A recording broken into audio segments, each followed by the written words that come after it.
दोस्तों पिछली वीडियो में हमने बात करी थी भक्ति मार्ग की कि भक्ति मार्ग में किस तरह हम अपने गुरु को पहचाने कि वो सही दिशा दिखा रहे हैं या नहीं। आज हम बात करते हैं ज्ञान मार्ग की। पिछली वीडियो में मैंने आपको बताया था कि ज्ञान भक्ति और वैराग्य का एक त्रिकोण होता है और इस त्रिकोण के लिए सबसे आवश्यक होता है कि ज्ञान के साथ साथ भक्ति भी हो, भक्ति के साथ साथ ज्ञान भी हो और दोनों में वैराग्य का समावेश हो। अगर हम ज्ञान मार्ग की बात करते हैं कि ज्ञान मार्ग में अगर हम उतरना चाहते हैं और हम देखना चाहते हैं कि हमारे गुरु का चयन, जो चुनाव हमने किया है, वो बिल्कुल सही है या हम गलत ट्रैक पे जा रहे हैं।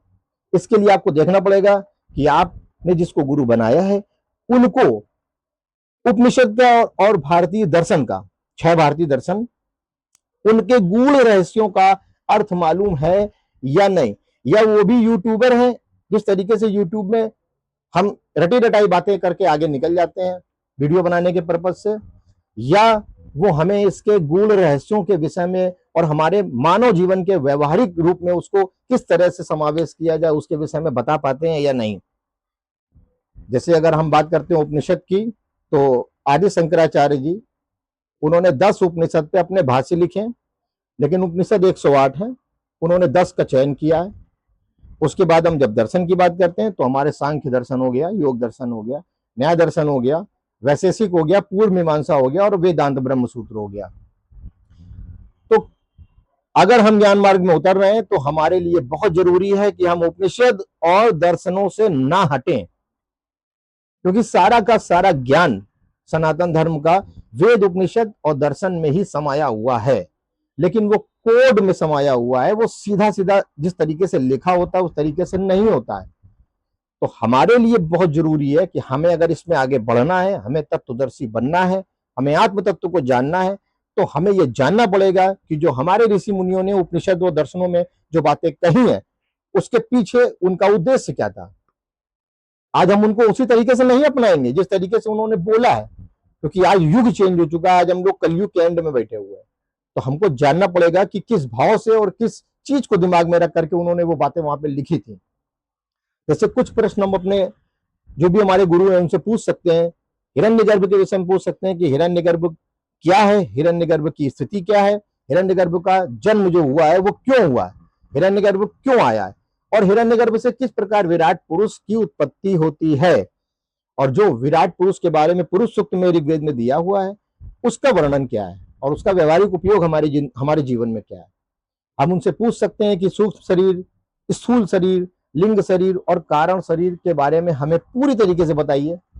हमें बताइए कि कारण शरीर का चित्त से क्या संबंध है, चित्त का महतत्व से क्या संबंध है, महाकाश से किस प्रकार मूल प्रकृति होती है और मूल प्रकृति से किस प्रकार माया का प्रादुर्भाव होता है। उनसे पूछिए कि जो धूलोक की अग्नि, पर्जन्य लोक की अग्नि, इहलोक की अग्नि और पुरुष लोक की अग्नि और स्त्री लोक की यानी योषाग्नि का व्यवहारिक जीवन में हमारे क्या उद्देश्य है। उनसे पूछिए कि संवत्सर की 50 ताड़ियां क्या है जिनसे ज्ञान की उत्पत्ति होती है और फिर वो ज्ञान अनुभव के रूप में मानव जीवन में उतरता है। कौन सी वो 50 ताड़ियां हैं, उनसे पूछिए, क्योंकि यही वो उपनिषद के रहस्य हैं जो लोग नहीं बताते हैं, क्योंकि इतनी गहराई में वो जाते ही नहीं है। उनसे पूछिए कि आध्यात्मिक लोक, आदि दैविक लोक और आदि भौतिक लोक का स्पष्ट व्याख्या करें। इसका मानव जीवन में व्यवहारिक उपयोग क्या है। हम अगर उपनिषद पढ़ते हैं, हम अगर दर्शन पढ़ते हैं और हम उसको उसी तरीके से मंत्रों के साथ याद कर लेते हैं, तो भाई हमारे मानव जीवन में जो हमारा व्यवहारिक जीवन है उसमें हम उपनिषद और दर्शन को किस प्रकार समावेशित करें कि हमारा जीवन नीति पूर्वक हो, हमारा जीवन अच्छा चले। आज आप देखिए ना, पश्चिम देश के लोगों ने वेद और उपनिषद के ट्रांसलेशन किए इंग्लिश में और उसको पढ़ा और उसका उन लोगों ने फायदा उठाया, इसीलिए वो आज टेक्नोलॉजी में, साइंस में, डेवलपमेंट में इतना आगे हैं। और हम लोग वही रटी रटाई बातें पढ़ते पढ़ते पढ़ते पढ़ते आज यहाँ पहुंच चुके हैं। हमें सूक्ष्म पंच महाभूतों के विषय में जानना है, हमें आकाश की उत्पत्ति के बारे में जानना है। आकाश पे आकर के लोग रुक जाते हैं, आकाश तत्व की व्याख्या ही ठीक से कोई नहीं करता है।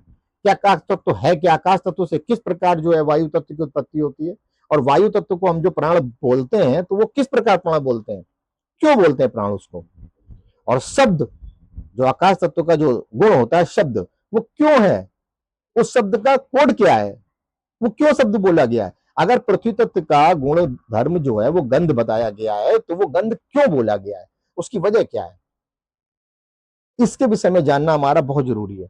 हाँ, अगर इन बातों को ठीक तरीके से वो बता पा रहे हैं, वो समझा पा रहे हैं, तो शायद आप बिल्कुल सही ट्रैक पे हैं।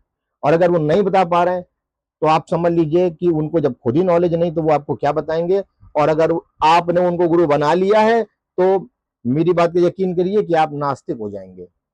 इसीलिए ज्ञान मार्ग के लोगों को ज्यादातर आपने देखा होगा, उनमें अहंकार आ जाता है, उनमें नास्तिकता आ जाती है, वो भगवान के अस्तित्व को स्वीकार करने से मना कर देते हैं।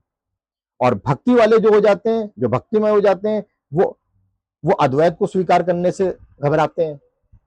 वो कहते हैं कि मैं अहम ब्रह्मास्मि, मैं कैसे कह दूं, क्योंकि उनके सामने तो द्वैत रहता है। उनको एक चाहिए, एक से दो होना है, एक की उपासना करनी है और उपासक मैं हूं, और उपासना जिनकी करनी है वो सामने खड़े हुए हैं। तो ये बहुत दुविधा है, लेकिन ये कोई दुविधा नहीं है, ये पूरा त्रिकोण है। और अगर आप इस त्रिकोण को ठीक से समझ गए, तो आप ज्ञान, भक्ति और वैराग्य के सही मार्ग में उतर जाएंगे। और उसके बाद फिर आपको जो है तत्व का दर्शन हो जाएगा, आत्म तत्व का दर्शन हो जाएगा, जो इम्पॉसिबल नहीं है, जो पॉसिबल है।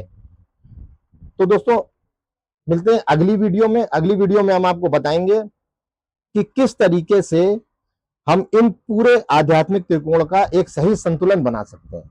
नमस्कार।